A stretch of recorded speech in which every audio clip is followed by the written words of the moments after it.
Kauna-unahang electric vehicle taxi units inilunsad ng Land Transportation Franchising and Regulatory Board Region 11 sa Davao City. Layo nito na gawing ligtas at maayos ang sistema ng mga pampublikong transportasyon sa rehiyon. Si Janessa Felix ng PTV Davao sa sentro ng balita.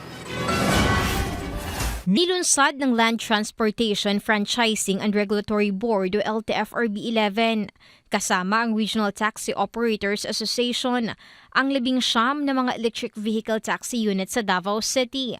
Layunin nito na mabigyan ng mas komportable, maaasahan at environmentally friendly na uri ng pampublikong transportasyon ang mga commuters sa lungsod. Ayon sa LTFRB 11, hindi lamang mga pasahero kundi pati na rin mga driver at taxi operators ang makakaranas ng mas maayos at mas ligtas sa sistema ng transportasyon.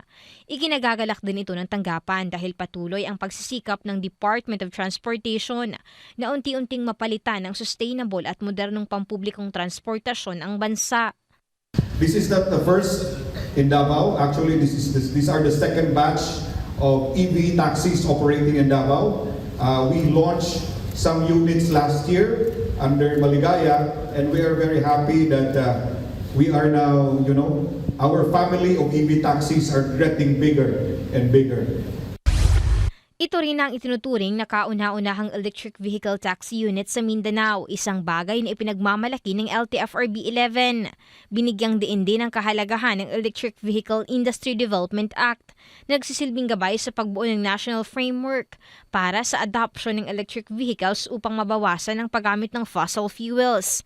Sa pamamagitan nito, mas mararamdaman ng publiko ang mga benepisyo sa mga modernized public transport sa rehiyon.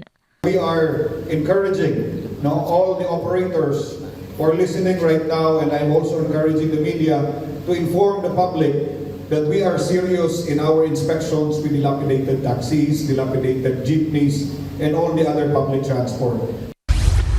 Ayon sa Regional Taxi Operators Association, nasa pilot phase pa lamang ito, kaya't unti-unti nilang isasagawa ang rollout ng mga EV units na magsisilbing substitution units.